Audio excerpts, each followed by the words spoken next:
I do it completely differently, guys. Not because I don't love Columbus, because I definitely do, but because I've spent way too much time, money, and too many Speedway donuts while studying construction in the 270. Listen, if you're planning on moving here, I promise you it's not your fault if you're confused, overwhelmed, right? Look, Columbus is an amazing city from the outside, and it truly, truly is. But here's the other thing. There's a lot of things that you actually have to unpack and figure out from your Buckeyes gear. And the worst thing that we want is for you to realize all of it a little too late. So let's make this the ultimate video ever.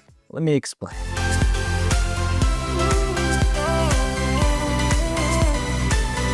All right, I'm gonna say something super controversial. If I had to move to Columbus again from scratch, I would not start with New Albany. Yeah, I said it. Now listen, New Albany is a dream on paper, right? You've got those pristine sidewalks, the golf courses, and schools that look like country clubs, and the neighborhoods with names like Wexford and Kitzmiller. These names sound straight out of a country song. But here's the truth, guys. If you don't need to be there for work or you're not making serious money, you might actually get trapped in a beautiful bubble where your closest neighbor is a hedge fund manager and your weekend entertainment is watching someone else's landscape work. Listen, I had a client actually from Portland. She was a creative director, 2 kids, good tech income.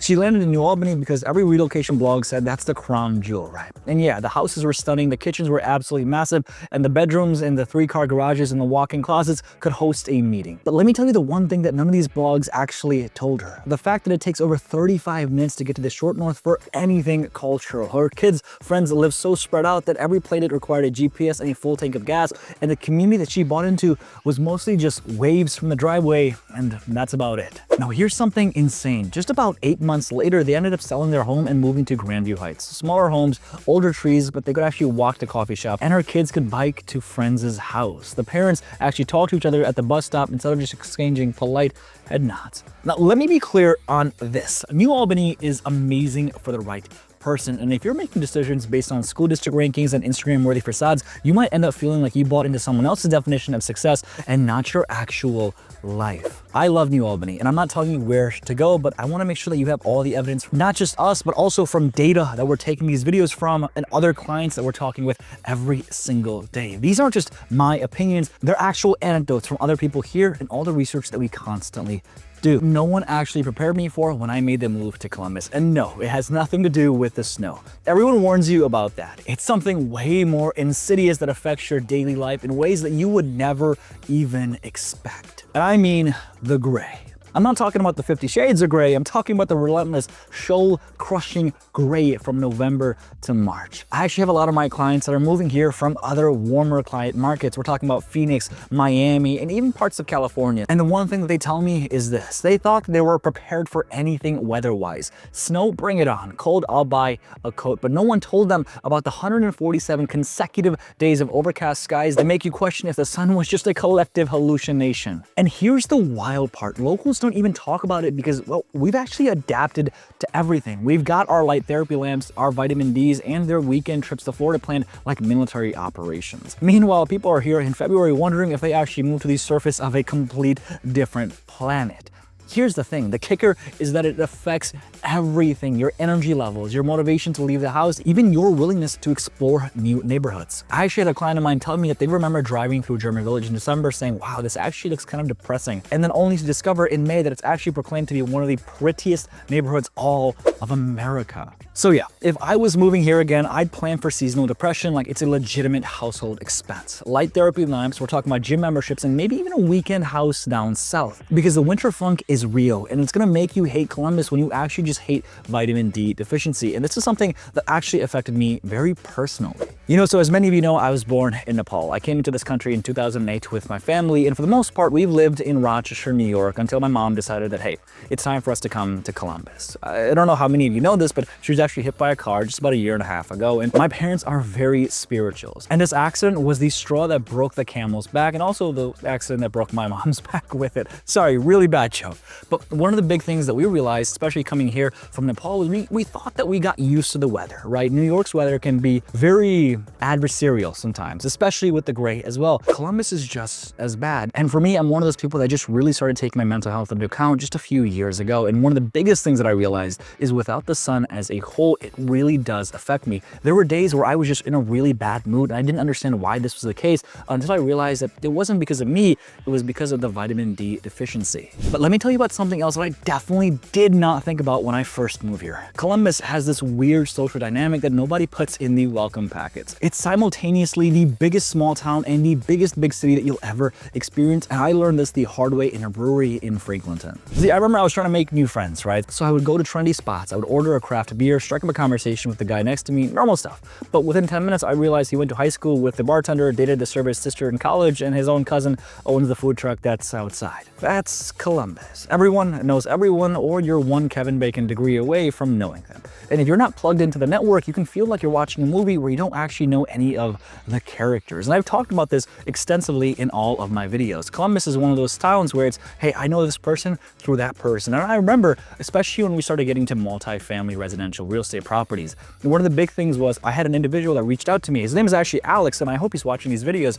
But I said, hey, Sujay, do you know Alex? He goes, yeah, I know Alex. I said, hey, John, do you know Alex? Yeah, I know Alex. Everyone seemed to know everyone, and I thought that was the coolest thing in the world. But if you're not actually involved in those networks, I can definitely see how this can affect you and say, wow, what am I missing out on? But here's the thing that no one tells you. Once you crack that code, once you find yourself in Columbus, becomes incredibly welcoming, like almost too aggressively friendly. People will invite you to their kids' birthday parties after knowing you for 3 weeks. They'll text you about job openings they heard about through their brother-in-law, and they'll give you their favorite snowblower without you even asking. So yeah, if I was moving here again, I wouldn't just focus on making friends, I'd focus on finding my entry point into Columbus web. Maybe it's through the Ohio State sports, maybe it's through a local music scene, maybe it's through volunteer work, but I definitely treat it like a strategic mission because once you're in, you're really in. Now, while we're talking about the areas, let me tell you about the neighborhood strategies that no one thinks about, but absolutely should. Everyone focuses on the big names. We're talking about German Village, Short North, Dublin, Bexley. And yeah, those are great, but if I was moving here again, I'd look at neighborhoods that were about to blow up, not the ones that already have. Listen, here's the one thing that's flying under everyone's radar, and I think it's Franklinton. Okay, I know what you're thinking. Isn't that the area that people used to avoid? Listen, I can't talk to you about where people wanted to go or where to avoid, but let me tell you like this. In my opinion, I think that was the old Franklinton. New Franklinton is like buying a Bitcoin in 2012. You got artists moving in, breweries popping up, young professionals who got priced out of the Short North finding actual affordable living. And here's the genius part. It's actually still close enough to downtown that your commute doesn't suck, but far enough that you can actually afford a house with character. And I'm talking about real, actual character, not the fake characters that you think exist. And I'm talking about real, actual culture. I actually have a client of mine, Marcus, that we're actively working with right now, and he's looking at some 1920s bungalows in Franklinton. These ones are costing the same price as a one-bedroom condo in the Short North. Now, here's the crazy part about all this. He's potentially got a workshop in the basement, a garden in the backyard. He can actually walk to 3 different breweries, and his mortgage payment is less than what some of my friends are paying in rent. That's the move, guys. Find the neighborhood that's 1 to 2 years away from being cool instead of the ones that have already been cool for the last 20 years. Listen, there's a lot of amazing neighborhoods, and I can't tell you where to go as an agent, but honestly, you want to take all these data and synthesize it yourself,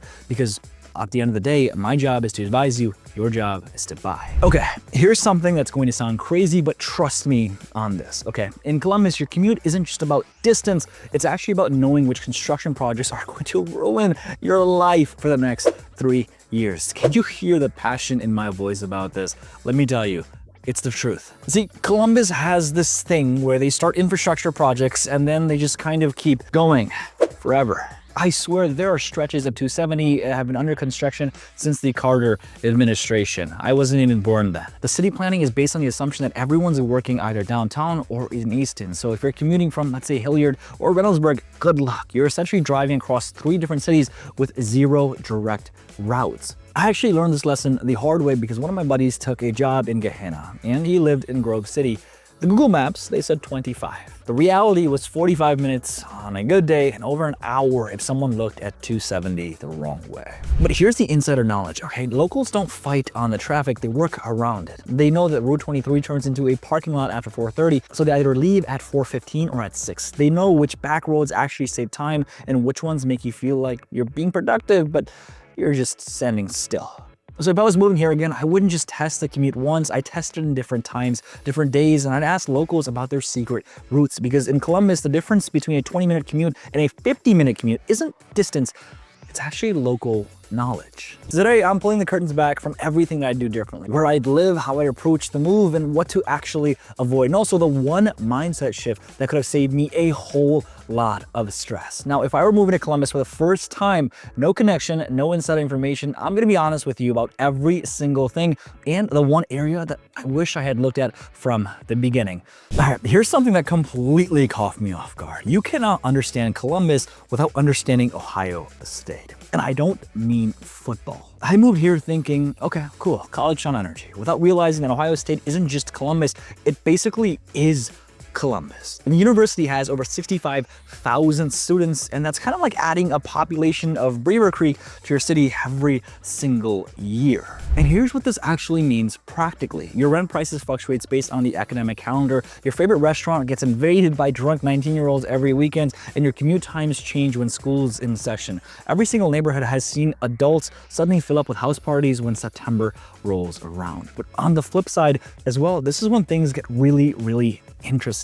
These students, they become alumni, and a huge percent of them actually stay here. So Columbus has this constant influx of educated, ambitious people who already love the city. And that's why the startup scene is exploding here, why the food scene keeps getting better and better, and why you can find intelligent conversations with pretty much anyone in any bar. Here's my thing, if I was moving here again, I would embrace the OSU energy instead of trying to avoid it. I'd live somewhere that actually benefits from the university culture without being overrun by it. Maybe places like Clintonville or Grandview, close enough to actually enjoy the perks, but far enough to avoid the chaos. And here's the big thing, a lot of our clients are actually purchasing properties left and right. And I've actually had a client of mine that was moving here from Miami, believe it or not. And he said one thing, he said, Gagan, I'm only going to be living here about 6 months throughout the year. What can we do? We looked at some options and we said, you know what, let's buy it in these specific corridors so we can actually make sure that we're making money from short-term and mid-term rental opportunities that exist as well. Play your cards right, and if you are living here part-time, you may potentially never have to pay for the mortgage again. All right, here's something that no one talks about ever in these relocation guides, and it's probably the most important thing about actually living here. Columbus has a food culture that will completely change how you eat. I think I've talked about this before, but let's talk about it again.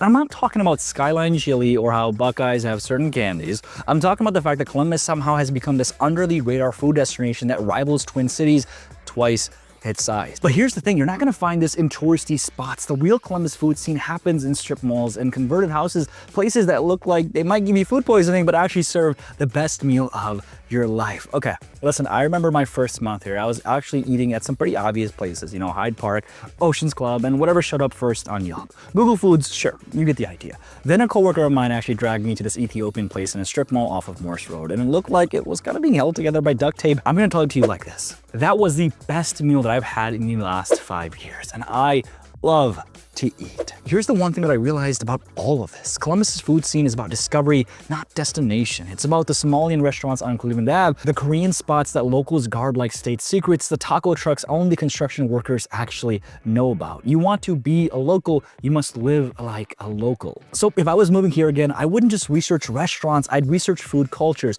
because Columbus isn't just diverse, it's authentically diverse. And once you tap into that, you're never gonna actually run out of incredibly places to eat. All right, let's talk about something that every relocation guide mentions but never actually explains. How to not just survive, but actually enjoy the Columbus winters. All right, everyone talks about it being cold and snowy, and I get this, but what they don't tell you is that Columbus winters isn't just really about the weather, it's about the mindset shift that comes with it. See, I moved here from a place where winter meant staying inside and waiting for spring. New York, baby. But Columbus winters is actually active. People cross country ski in metro parks, they ice skates in outdoor rinks, and they go to farmers market, yeah, even on February, which this whole winter culture that actually exists here is something that honestly kind of missed my first year. All right, and here is the main secret. Columbus's winter is actually beautiful if you know where to look. The Metro Park systems transforms into something out of a nature documentary. German Village is like a Christmas card for 4 months straight. Even the Scioto Mile has a stark architectural beauty about it when it's covered in snow.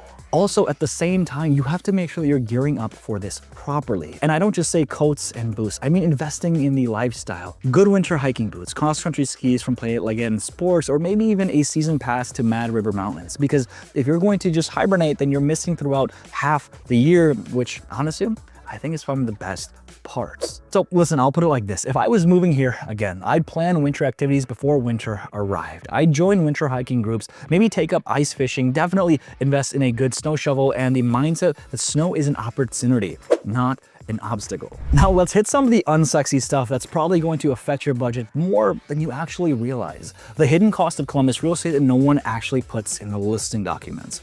First off, we have to talk about property taxes. Ohio has this thing where property taxes can actually be reasonable until you realize the school district basically sets their own rate. So 2 identical houses 5 minutes apart can have wildly different tax bills depending on which school district line they actually fall into. Then there's this inspection surprise with it. Columbus has a lot of older homes, I think you and I both know this, with character, which actually sounds like an amazing thing until you discover that character includes a knob and tube wiring from 1952 and a foundation that was apparently built by someone who's never heard of a level. Here's the one thing that no one actually warns you about. Columbus real estate is actually moving fast, but it's not moving consistently. In hot neighborhoods like German Village or even the Short North, houses can go under contract that same date that are listed, but in other areas, houses sit for months. So your strategy completely depends on where you're looking. But here's the insider knowledge of all of this. Columbus has some of the best housing values in the entire country, and if you know where to look, you can get a legitimate nice house for under $200,000 in some neighborhoods that would cost you $500,000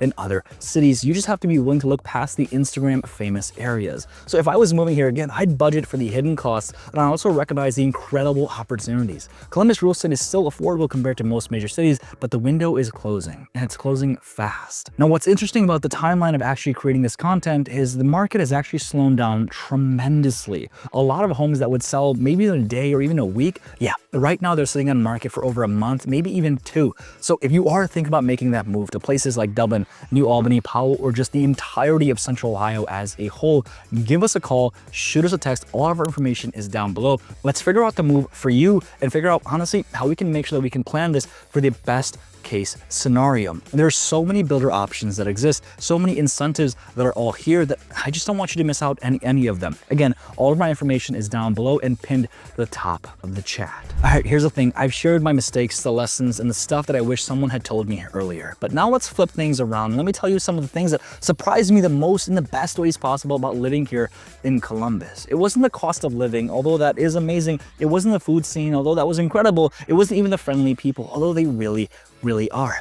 It was the fact that Columbus lets you reinvent itself, because Columbus is reinventing itself right now. See, Columbus is big enough that you can actually disappear if you want to, but small enough that you can make an impact if you try. It's the perfect sweet spot where you can start over, try new things, become the person that you always wanted to be without the weight of everyone knowing who you used to be. I actually had a friend of mine that moved here from LA, burnt out from the entertainment industry, and within 2 years of starting a nonprofit, they learned how to brew beer and somehow became the unofficial mayor of a certain block. They know what they are. That's Columbus. It gives you permission to become whoever that you want to be. And this is something about Columbus you don't really understand until you actually live it. Columbus doesn't just accept transplants, it actually transforms them. It takes people from all across the country and turns them into Columbians, I think you get the word, who are somehow even more themselves than they were before. And honestly, one of the reasons that I think this is the case is Columbus itself is reinvesting itself. A lot of times people would say, oh, Columbus is the farmland. No, dude. Right now we've got multi-billion-dollar industries that are coming here left and right. Some homes that are actually comparing themselves in price points to other higher end markets, and so much growth that's happening near Rickenbacker that it's absolutely crazy. Places not just in Columbus, but also surrounding it, all of Central Ohio is seeing so much massive growth. I know this because I run one of the fastest growing media outlets in the entire city, the Columbus Report. I'm gonna put it right here. Take a look at it whenever you have a second, but look at all the developments and all the projects that are actively happening right here. It's It's kind of insane when you think about it. Okay, so if I had to move to Columbus all over again, I'd definitely do things differently. Not because I don't love the city, but because I didn't know what I didn't know. And here's the thing, that's honestly the truth for most people that are moving here.